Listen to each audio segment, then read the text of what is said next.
All right. Hello, everybody. Welcome to our quarterly webinar.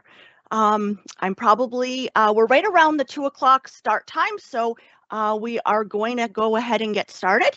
I know I'm probably not the face that you were expecting, so let me introduce myself.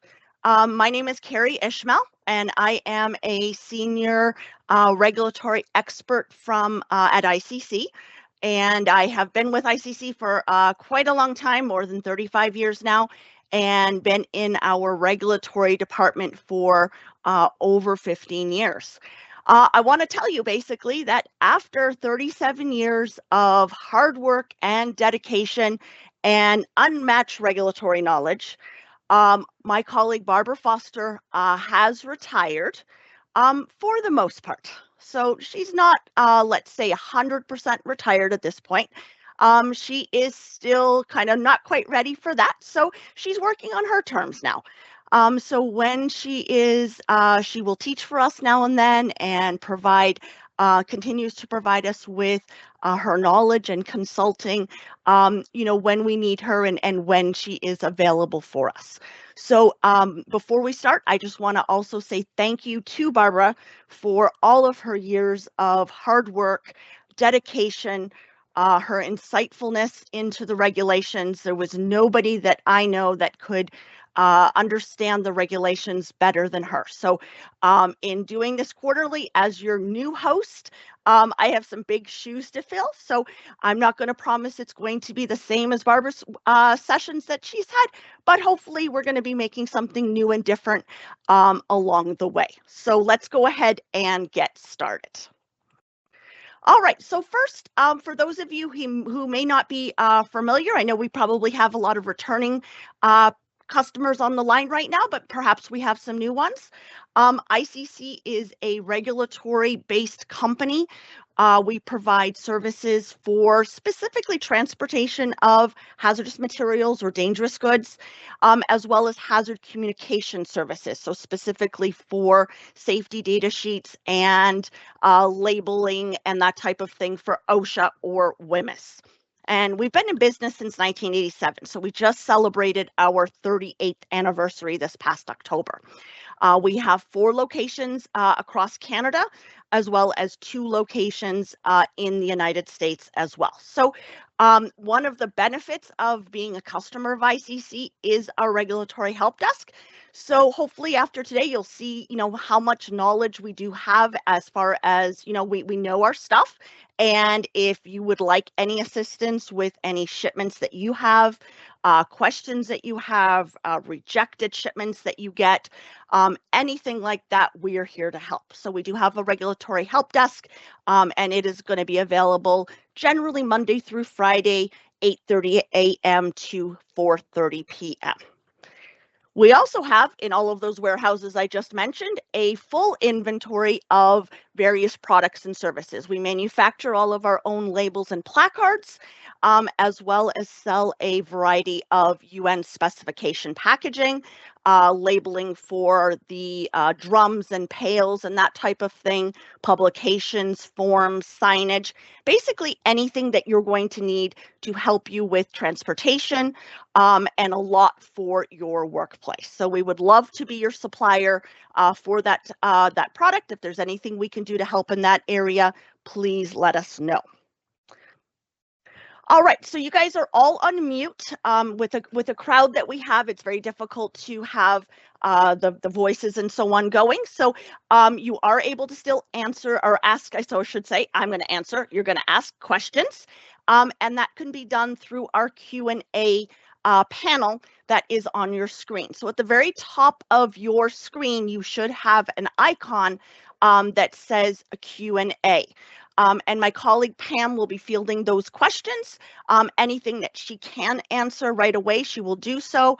And anything that is going to be more regulatory in nature, she'll leave for me, and we will answer those time permitting at the end of today's session. So you just need to type your question in there, press send, and it will go into queue to be answered as we go forth. All right, so today we're going to kind of do the same. The process is going to be the same, even though you have a different host today. So we are going to look at various regulatory updates. We are going to see what's happened in the U.S. world. So we're going to talk about the U.S. DOT regulations and anything that's happened through the Pipeline and Hazardous Materials Safety Administration. Then we're going to move on to our Canadian updates. So what's Transport Canada been up to? Is there anything new and interesting that has come from them in the last little while?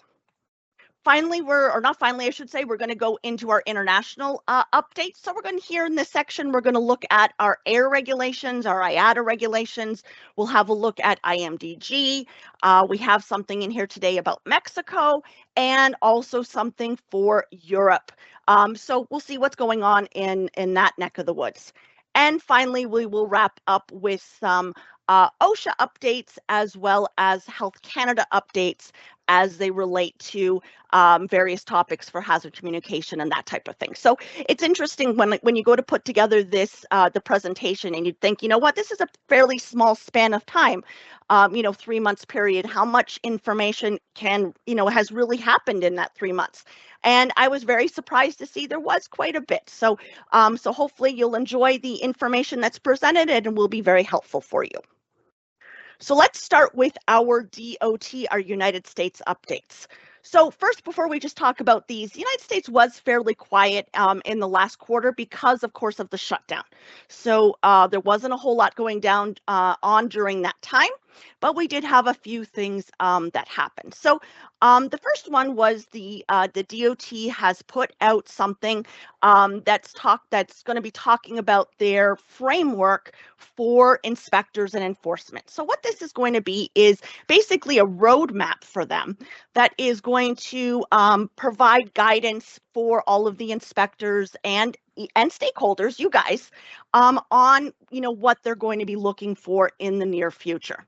So they're hoping for some better engagement, better guidance, because they really want to try to head off incidents and head off any violations. So they're basically saying we want to help before we have to actually issue any of those penalties and fines. They're also going to focus very specifically on specific targets that they feel are the higher risk focused, and those are going to be things like undeclared hazmat, especially in e-commerce, lithium battery shippers. So if you are a lithium battery shipper, you may not be kind of on the radar too much, but DOT is looking to kind of hone in on that group in the next little while.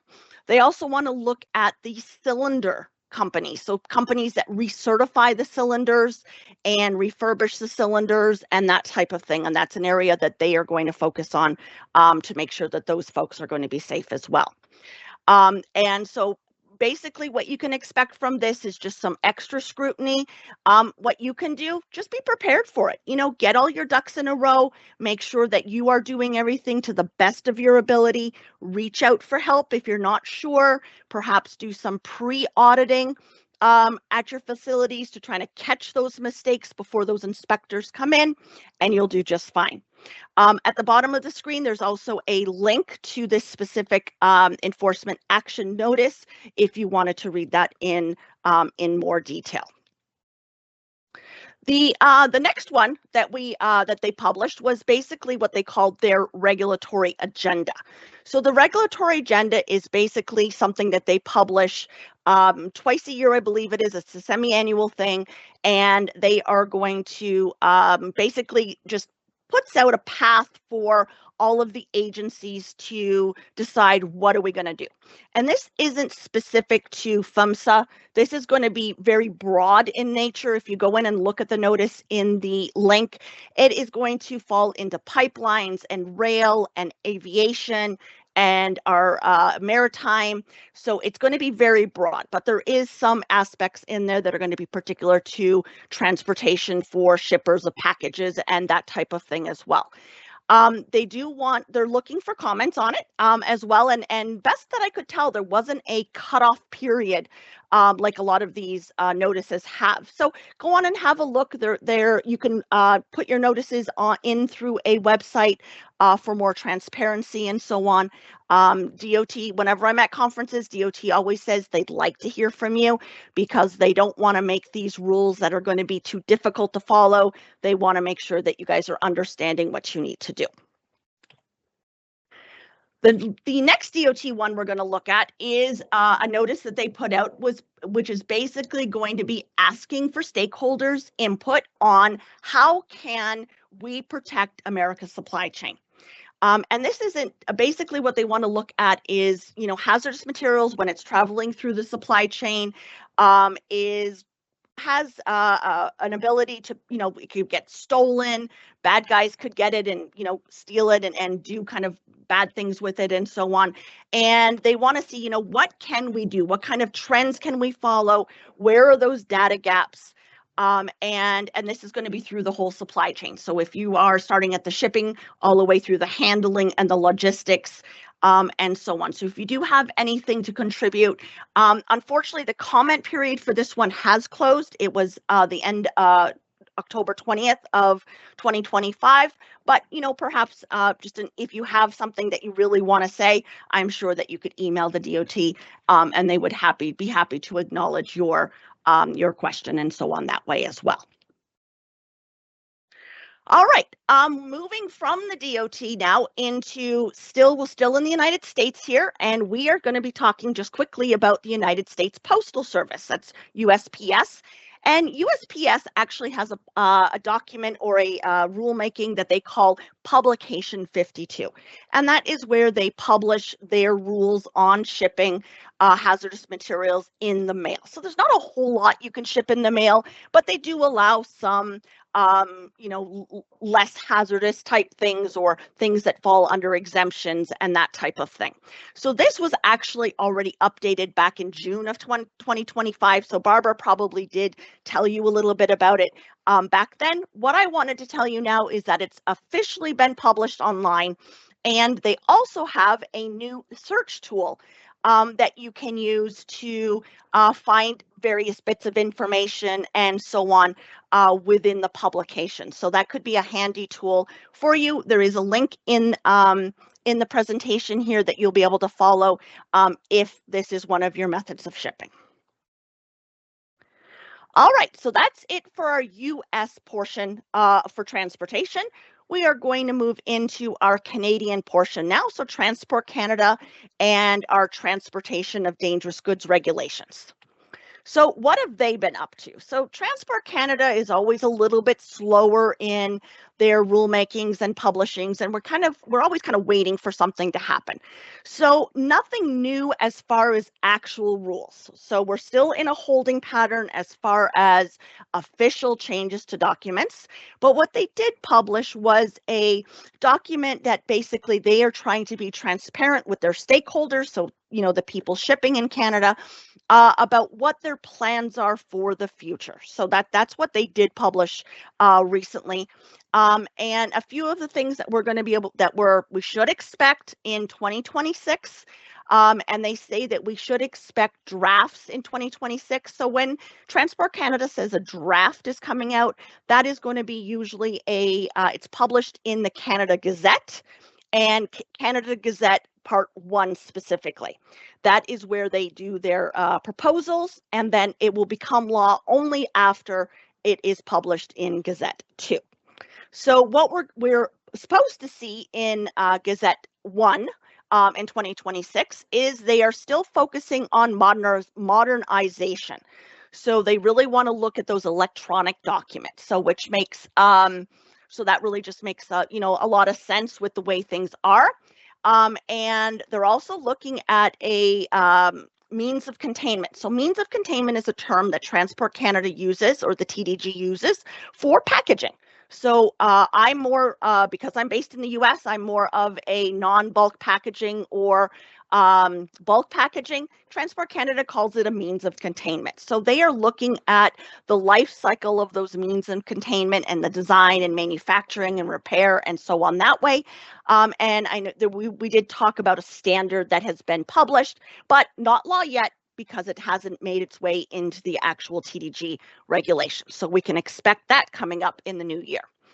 We're also waiting for that harmonization amendment. And this is the one I think everybody is really anxious for, because without that harmonization, shipping becomes a little more difficult. You're allowed to use that UN Orange Book to do your shipping, but it's much easier when it's all harmonized together. So we're waiting for that one. And they say that that's supposed to be in draft in 2026 as well. There are some documents regarding rail transport and domestic provisions for rail transport that are coming out. And they're also looking at transportation by drone and what the paperwork and so on is going to look like for that process. So if you're interested in more information on this, again, there is a link here to that specific report, and you can do that as well. The next one that they did publish also was about ERAPs. So an ERAP is a Canadian term. It's called an Emergency Response Assistance Plan, and it is basically for spills and high-risk chemicals in transportation. And what a company needs to do is if they have one that has an ERAP or needs an ERAP, they need to prepare a document that would talk about, if this product spills, this is what you're going to do. This is how you're going to handle it. And what Transport Canada is looking to do is work a lot closer with these companies who have these ERAPs in place and ensure that they are that they know what they're doing and that they are following the guidelines, that they are talking to the response contractors that they might mention. So who are they hiring to clean up the mess, if and indeed there is one, and what specialists are they recruiting to understand that as well.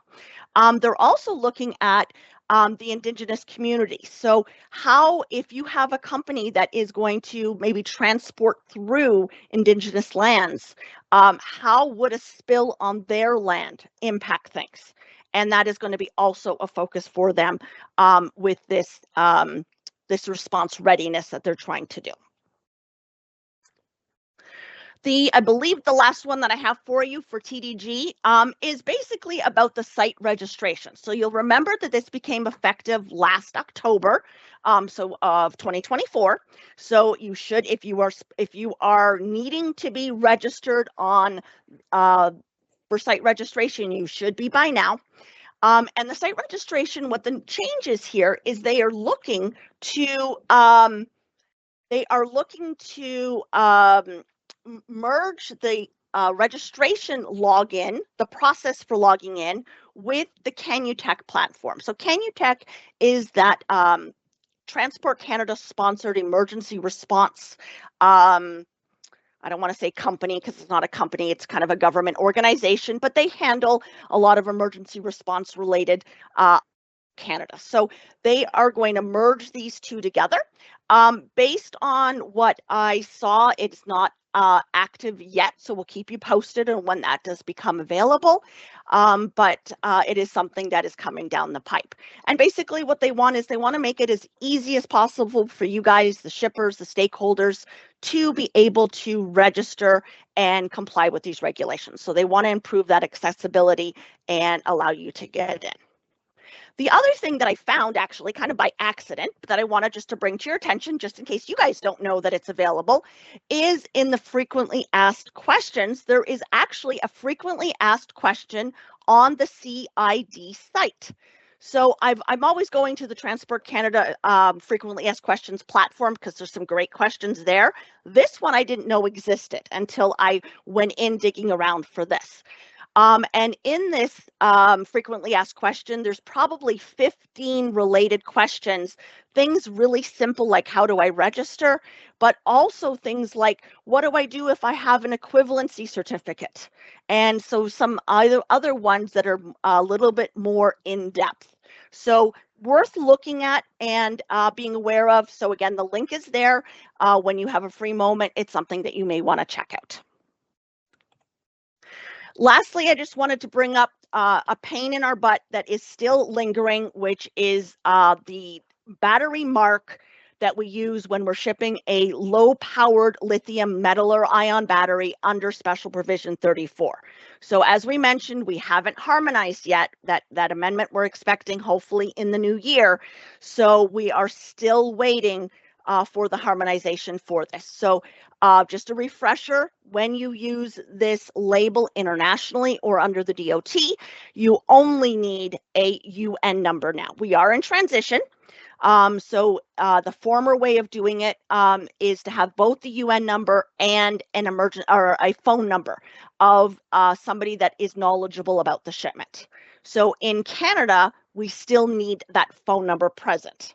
So the only way around that right now is basically to obtain an equivalent certificate through Transport Canada until that amendment comes out. So we will, as soon as we get news that that has actually happened, we will let you know, because we know there's a lot of folks out there that are waiting for that information.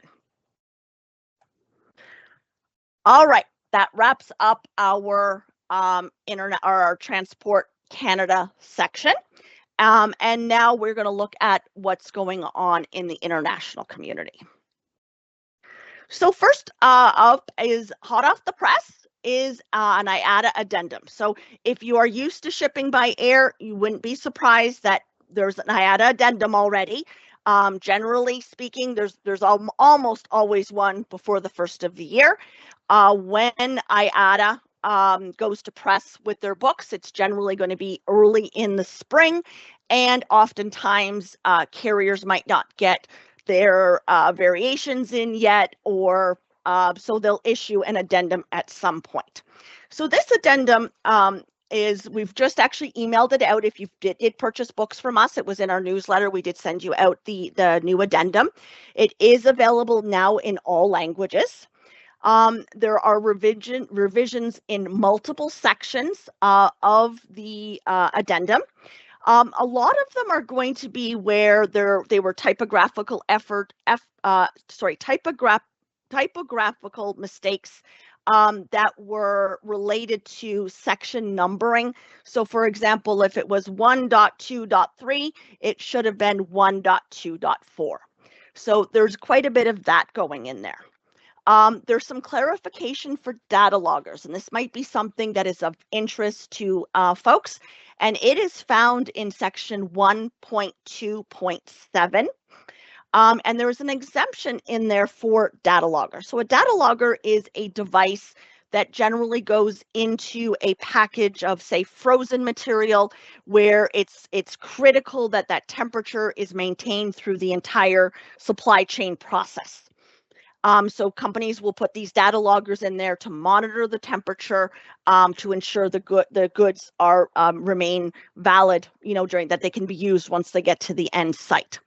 So a couple of the things that they basically did, one of the big change that they put in here was that the data loggers are basically exempted from the regulations as long as they are considered to they are in use during time, like they're intended to be used as a data logger to monitor the temperature, and they are less than the 20 watt-hour for ion batteries, or less than 1 gram for a metal battery.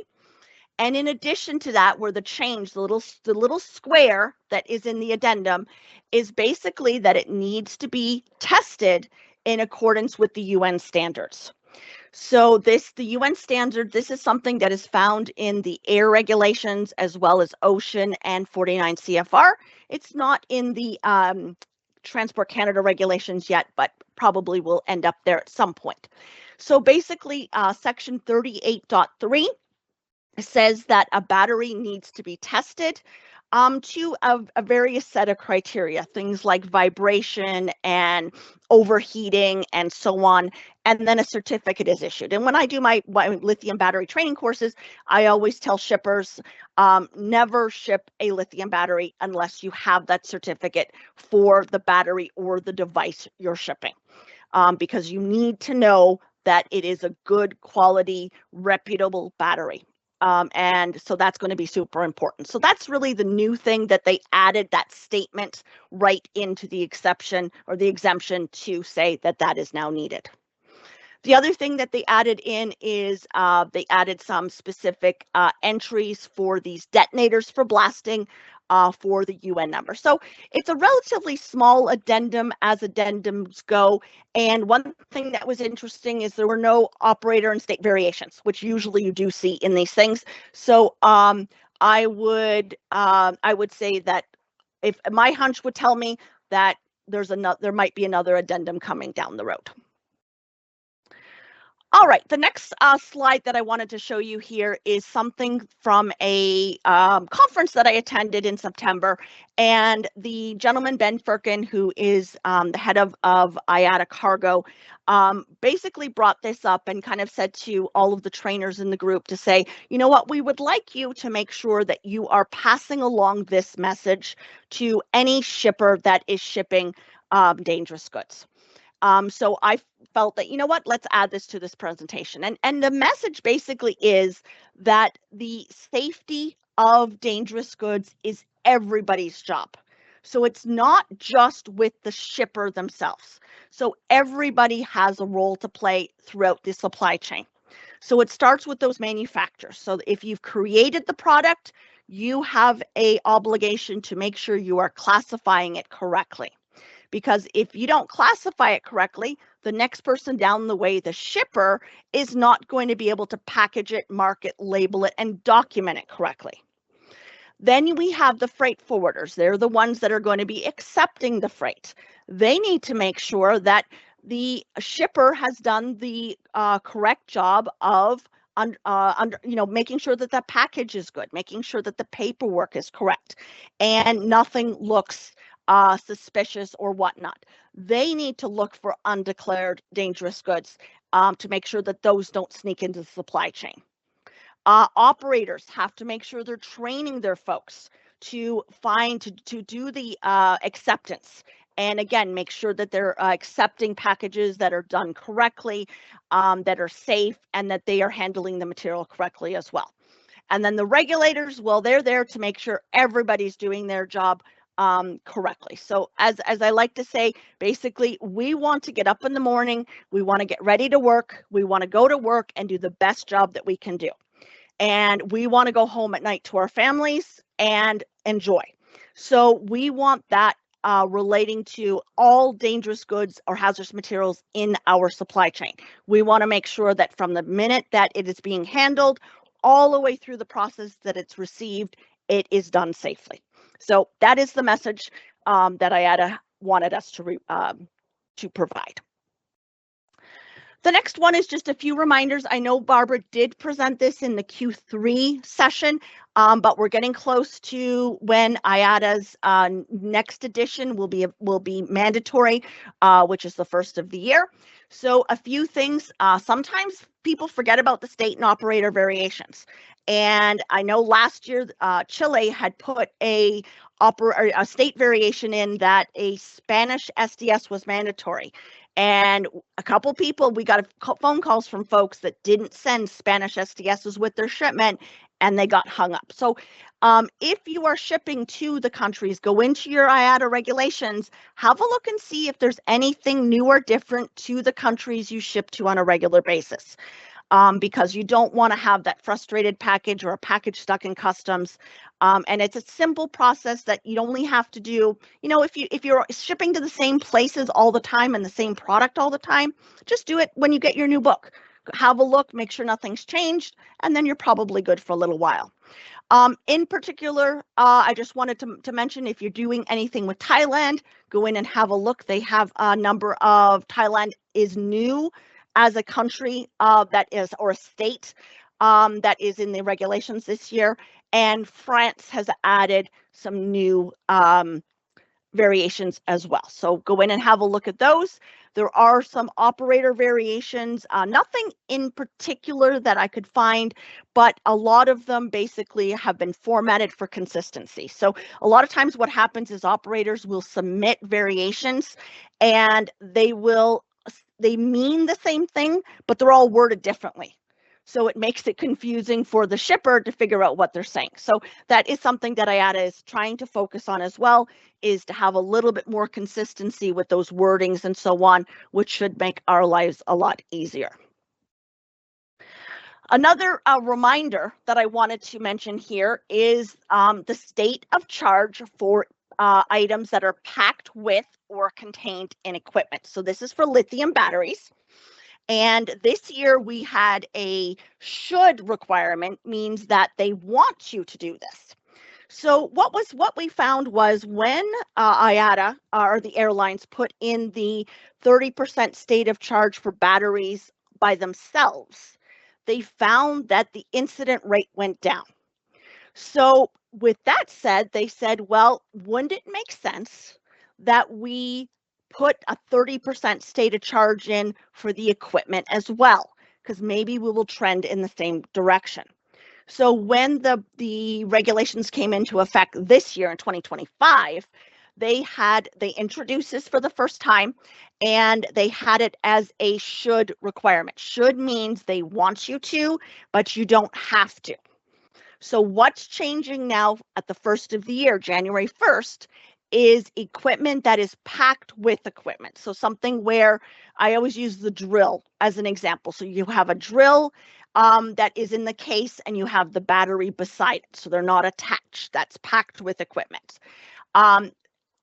Starting the first of the year, it must be at 30% state of charge if it is shipped as a Section 1 battery. So that means you have to, you don't have a choice.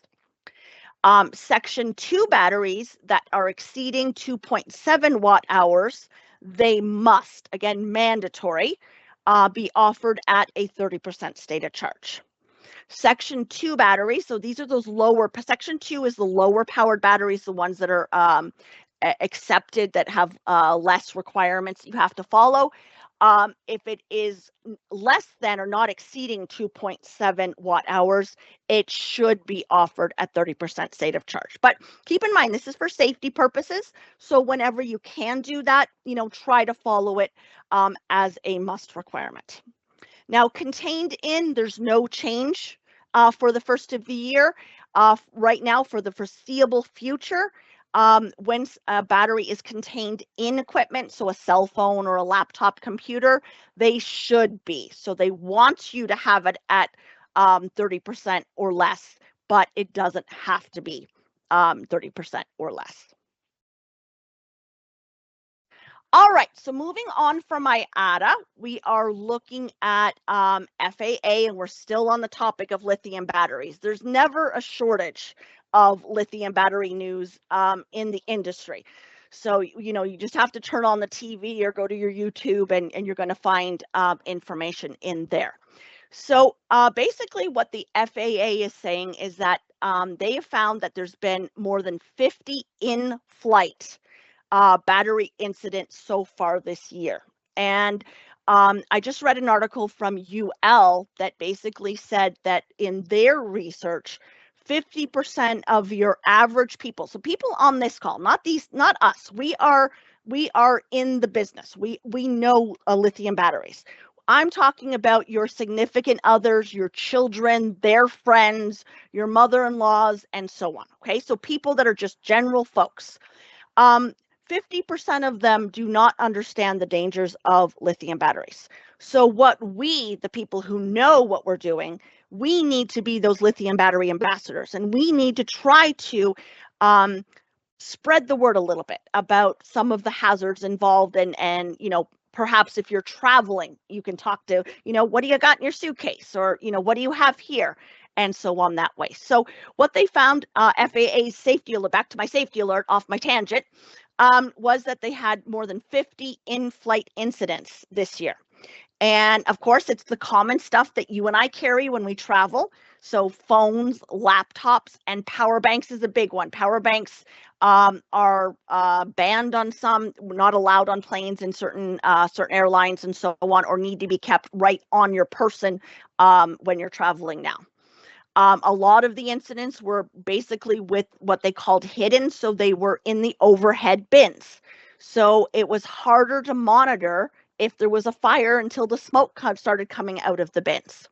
And of course, we all know that lithium batteries will have that thermal runaway effect, and that's that smoke and that fire, very hot, burns very quickly. And when you're on an airplane, you don't have a lot of time to put out that fire. So it's a pretty scary situation. So basically what the FAA did was issue to airlines some guidelines that say, you know what, you need to look at some of your policies, you need to train your staff, you need to look at better ways of putting out these fires. And I'm saying to you, help FAA in telling folks about it. So again, if you're going on a winter vacation and you're heading down south, talk to your kids about where is your phone? You know, do you have it on you? Did you bring a power bank with you? Is it in your suitcase? Okay, let's take it out of your suitcase and put it in your backpack in front of you instead. So those are the things that, you know, if we all do those little things, every flight will be a little bit safer for everybody. Moving on from air transport now, we're going by water or by ocean. And just a really quick reminder that I wanted to mention is if you're shipping by ocean, IMDG has that kind of wonky cycle where every odd year you're allowed to use the old book or the new book. So this year in 2025, we were allowed to use the volume 4122, which is the amendment from a couple of years ago, or we can use the amendment that exists now, which is 4224. The first of the year in January, we are only allowed to use 4224. That's the only option for that year. So if you are a shipper for IMDG and you haven't got your books yet, reach out and we'll be happy to get you new copies for that, so you have them for the first of the year. All right, just a quick interesting note for Mexico here. So what I was reading with Mexico, Mexico publishes their rules in what they call NOMS, or official Mexican standards, and they are looking at proposing QR codes. And the QR codes, what they want to put them on is certain transports containing petroleum specifically right now. And apparently this isn't an actual law yet, but they're saying that it's very likely that this is going to come down the pipe. And I think that's kind of an interesting idea, you know, because sometimes, you know, maybe you don't have to have a QR code where you would be able to go up and scan it to get information on what's inside the vehicle. I don't know, pros and cons maybe, but something to be aware of if you're transporting in Mexico. Also in here, I have just something on ECHA. So ECHA, this is a European website specifically. And if you do, I'm kind of thinking, should I put it in this section or put it in my other section? But it's here. We're going to live with it for now. So ECHA is the European Chemical Agency, and they oversee all chemicals and so on in Europe. And they have recently, well, not fairly recently, they have a site called ECHA. So ECHA is where you could go up and you can look up information for chemicals. So I write safety data sheets, and when I need to get some information, ECHA would be one place I would go to go up and look at studies of, you know, reproductive hazards and skin sensitivities and all kinds of things like that. Well, they've continued to update their site, and if you author any type of European documents, you will know how tricky they are to do, because there are so many lists that they have, and the lists are not in one place. So you need to go to look at the restrictions list. You need to go to the authorizations list.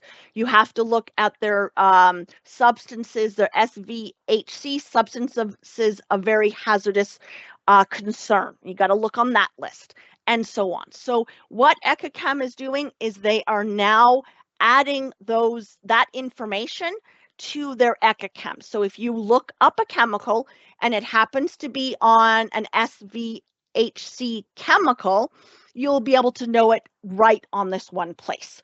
So very helpful and getting better and better, I would say.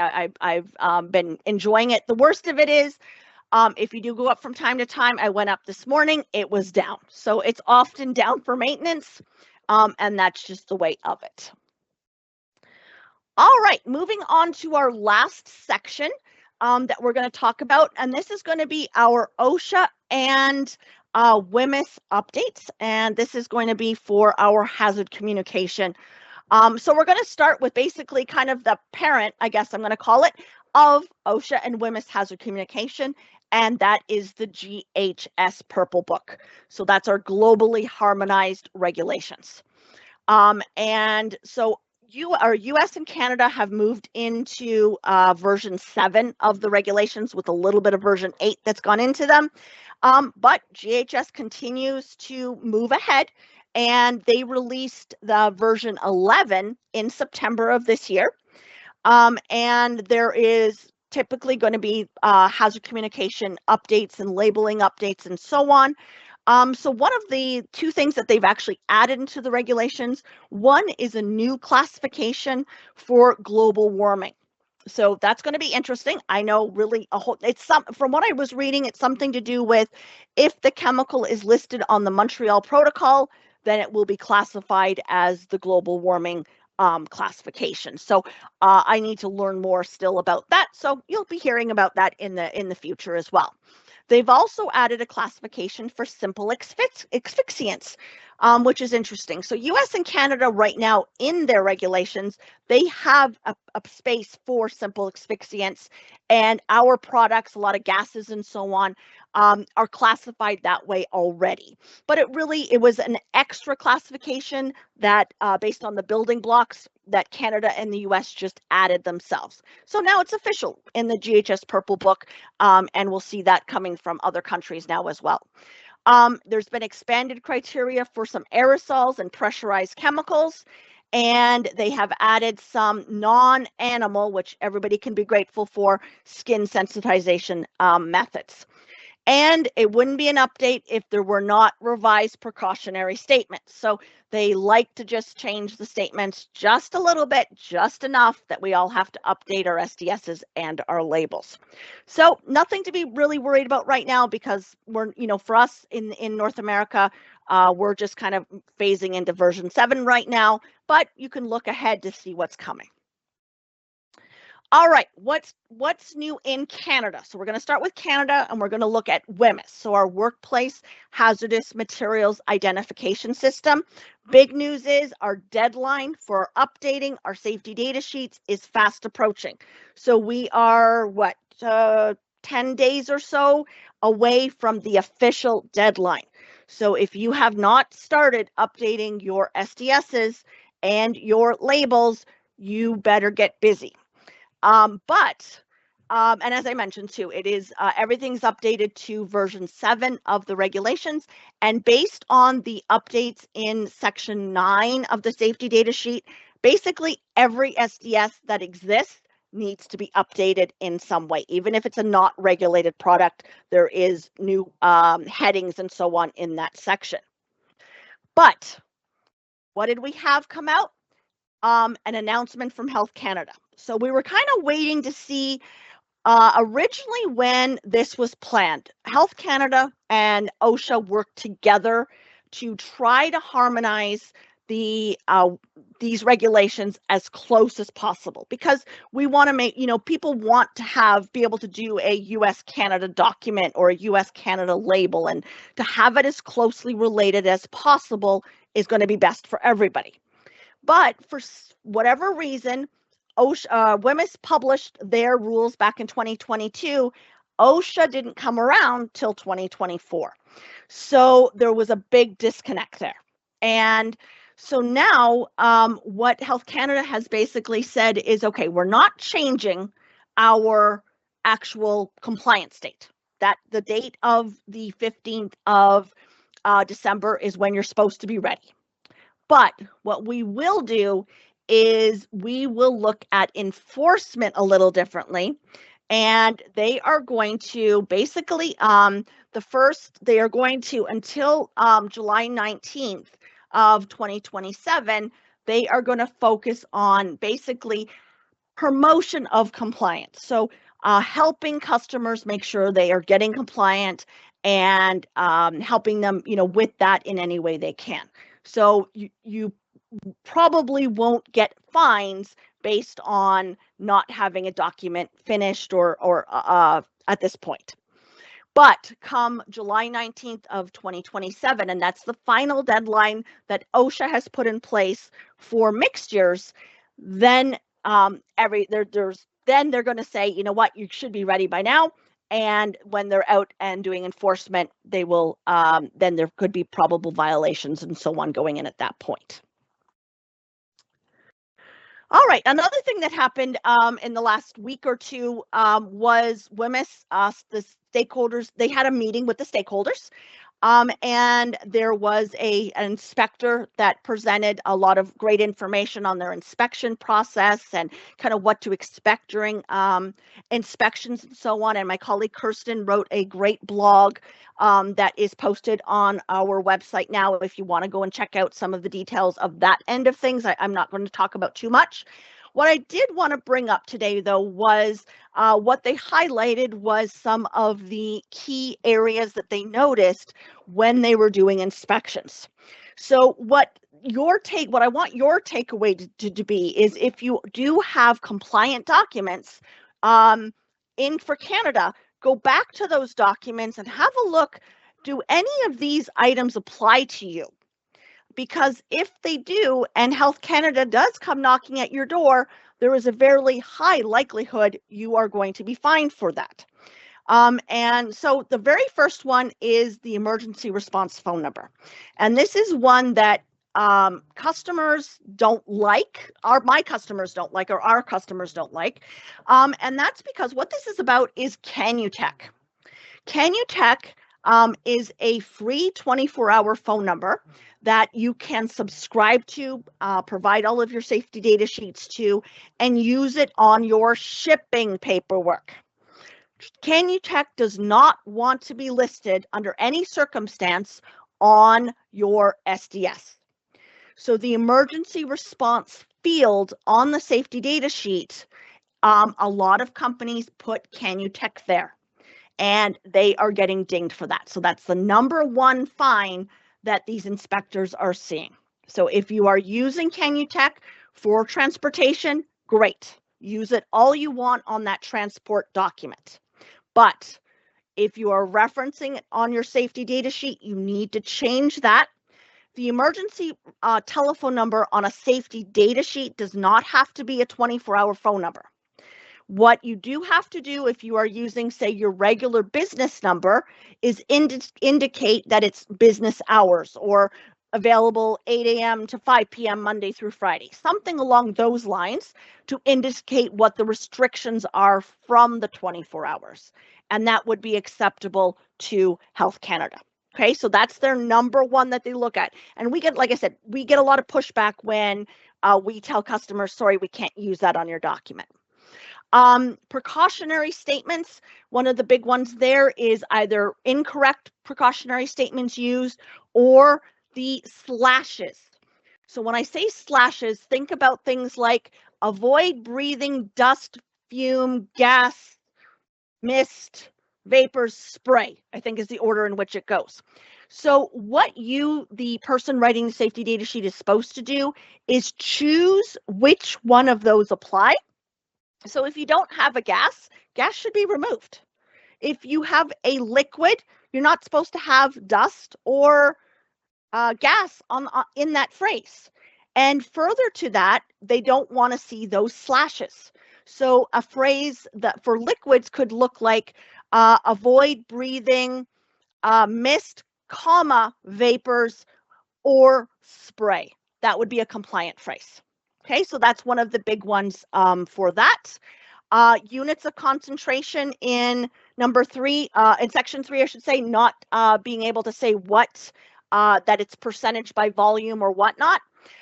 Incorrect hazard statements, and often on section 11, there are no symptoms and so on there. So those are going to be some of the big ones to watch for. So again, go back to your documents, have a look. Does any of this apply to you? Get them cleaned up. If you need help, then reach out. We are able to assist with any of that as well. All right, there was a notice, just also interesting if you do any type of consumer products, just to let you know that they have a new way that you can ask questions. And basically this is a new portal where you can go in and fill in a little form, put your question in, and they are doing this to help just improve efficiencies and so on. So if you are in that field and you need help, the link is there. And it should be a far faster way to get responses for that. All right, this next one also is hot off the press. This is from Health Canada, again, from a consumer perspective, but if you are in the lithium battery business in Canada, this is going to affect you. And all of a sudden, Health Canada is also getting involved with the batteries and making sure that consumers are going to be safe. So what they found is for theirs, there were 924 reports of lithium ion battery incidents in relating to consumer products. 266 of those, there were actual injuries, and there was even, I didn't publish in there, but there was some deaths as well, and 87 recalls. So they are right now looking at what can we do to help with these consumer products in Canada, and there is currently an open comment period. So we also just published a blog on this.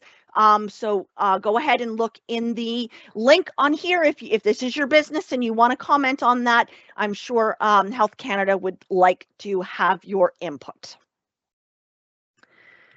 Moving on to OSHA now. For OSHA, we have as most of you would know, we've transitioned to version 7.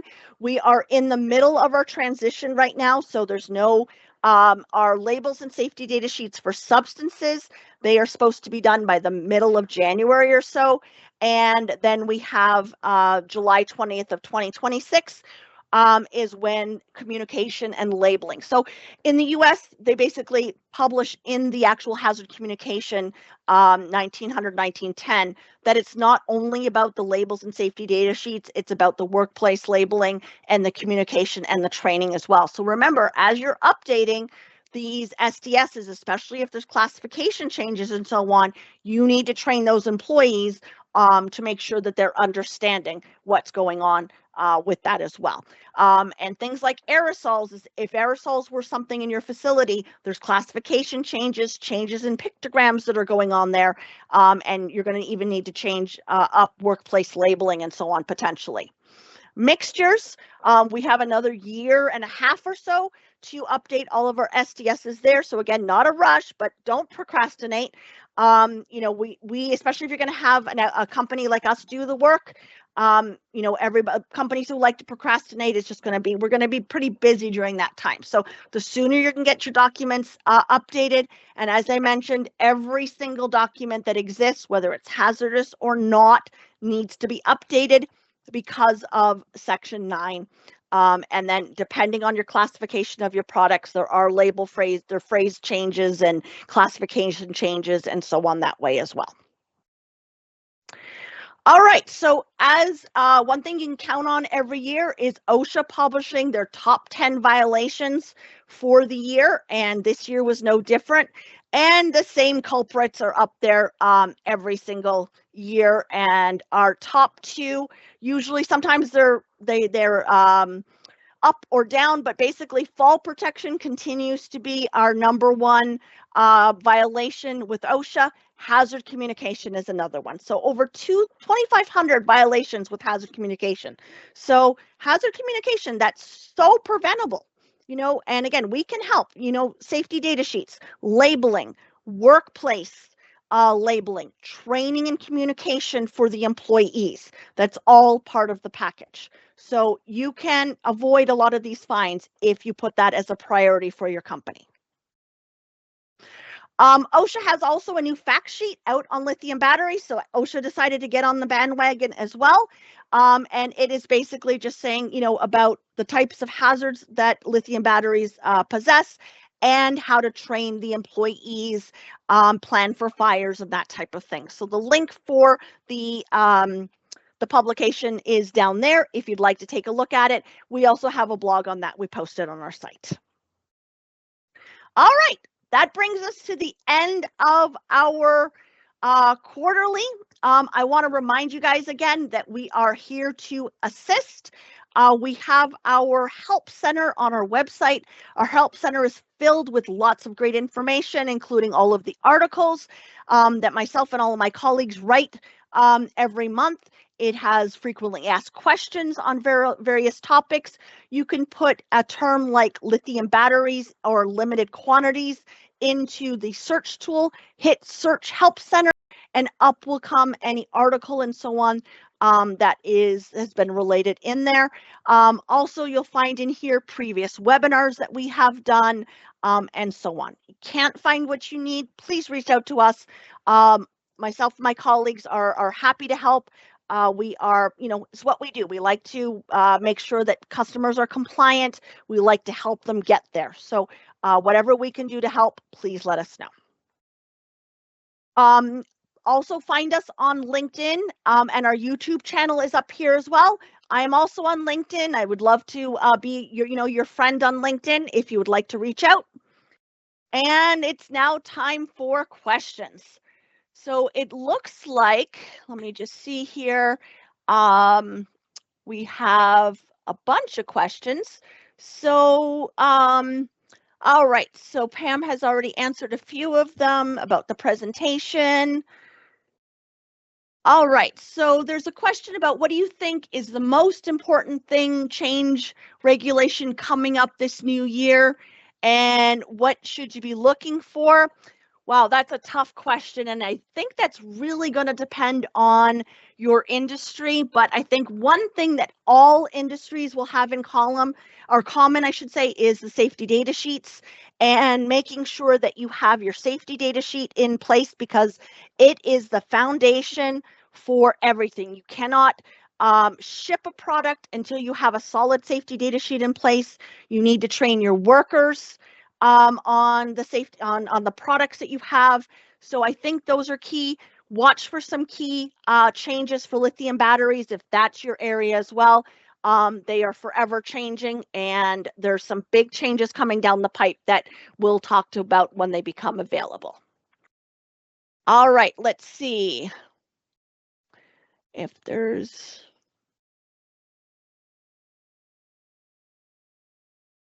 Let's see, looks like, I don't know why, I'm only getting a couple of questions. I know the published questions, Carrie. Oh, the published questions, you're right. I'm sorry, my mistake. Okay, thank you. All right. Okay, question. Has the TDG ever considered adopting PHMSA shipping exceptions, such as the one for metal corrosivity?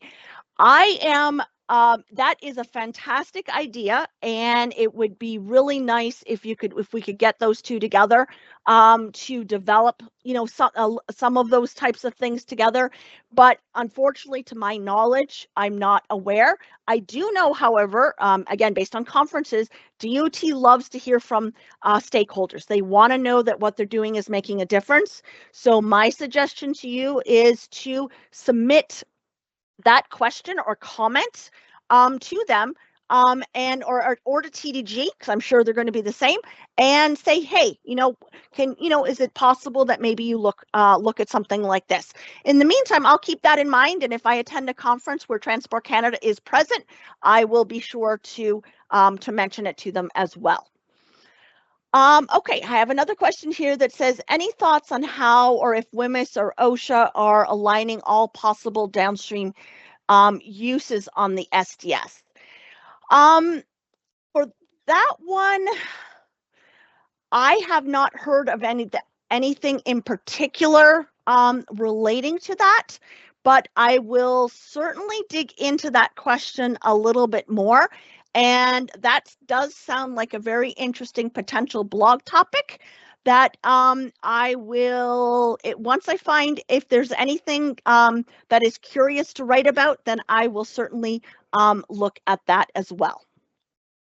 All right, let's see. When shipping from US to Canada, are packages required to display US GHS labels and Canadian GHS labels in both languages? So it's going to be, it's basically the importer's responsibility to make sure that their product is going to be compliant with the regulations. So a lot of this is going to depend on the product stewardship in place between the two customers.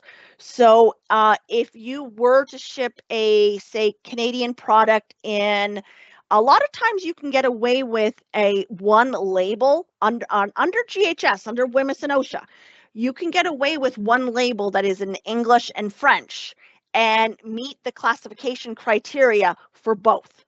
So there's, with the way that they've realigned things, there probably are exceptions I'm not thinking about right now, but there are going to be, most time you should be able to apply that label and get it all the way down. Now, if your US company doesn't like the French on it, the onus would be on them, or to work with you to, to that product stewardship again would be the way to do that. All right, next question. Do you know approximately how much Health Canada will fine for using Canutech's number on an SDS? So you know what, that I do not have that answer. If there's anybody on the line that might know, if they want to publish that in the question, if they happen to have had any experience with that. But I can, if you would like, there is a survey immediately following when I end or tomorrow that will go out. If you can put your email address with that question on that survey, I will find out. I can get that answer for you, and I can respond to you if you provide me with your email address. All right. What about Chemtrek? Chemtrek is a private organization, and they have no issue, to my knowledge, they encourage it, to have their phone number listed on a safety data sheet. So no changes there. InfoTrack would be the same thing. They're a private organization. You are paying them. The difference with Canutech is it is a free service, and there's only so much time and manpower, so they can't man every question that comes in relating to a safety data sheet. They have to focus on the transportation aspects and those accidents and things like that. All right, next question. Are you aware that this month's GSS meeting got canceled? Yes, and you know what? I should have mentioned that. I understand that there was a GHS meeting that was intended to be done, but due to various reasons, it has been postponed, and it is, I believe, supposed to take place next summer, is what their plan of action is. All right, next question. For PHMSA memorandum, it was mentioned data-driven framework being used for implementation, inspection, enforcement. Any ideas on what or where the data is coming from for the inspection that they've identified? Off the top of my head, no, but in the memorandum, there is some detailed paragraphs that do outline some of the criteria and so on. So again, if you could pop that question into that survey with your email address, I will get that information and I will respond to you in the next day or so with that information. All right, so the maximum charge for accepted lithium batteries is 30% or less, correct? Yes. So for lithium batteries packed with equipment, it is going to be 30% or less. Batteries on their own are already 30% or less. And batteries that are, contained in equipment, they want them to be, so should be, not mandatory, at 30% state or less, and that becomes the packed with and contained is for the first of the year. All right, and can you define drills for the TDG emergency? So I'm not aware of a definition, but in my way of thinking, a drill would be basically to ensure that you are prepared in case of an incident. So if you have an ERAP that is saying that this is how you are going to enact personnel, and this is how you're going to enact your plan. You need to basically do a dry run of that spill and have everybody in place doing what they're supposed to do. So that way, in case that spill, not touch wood, it never happens, but in case it does, the personnel will have that experience of how to go about where they're supposed to be at the time, what they're supposed to be doing at the time. It's not just on paper. They've got to kind of do it in the person. If they're supposed to wear a hazmat suit, get them into that hazmat suit, and make sure they know how to use it and what they're supposed to do when they're doing that, and so on. So that's in my way of thinking what the drills are. And that's just your links. All right, I think I have covered all of the questions today. The two folks that I said I would get, oh, I have one other question here I missed. Do the U.S. need to update for Section 9 if new physical property parameters are not applicable product? Yes. Any section on a safety data sheet that is mandatory, so that the little headers, the little sections, the field is mandatory even if there's no information to go into that field. So you would put, for example, particle characteristics, probably one of the big ones that nobody has the data. And you would the term particle characteristics has to be there. And then beside it, you would put not available, not applicable, whichever would apply. Same for physical state and color. You would, if you don't have a color, you still have to have the word color, and you would put not available to the product or so on that way. All right, I think that is all of the questions. Thank you, everyone, for your time and attention today, for joining us. I look forward to seeing you in 3 months from now. If there's anything that ICC can do to help you in any way relating to transportation or OSHA, WHMIS compliance, please reach out. We are happy to help. All right, goodbye, everybody. Thank you for your time.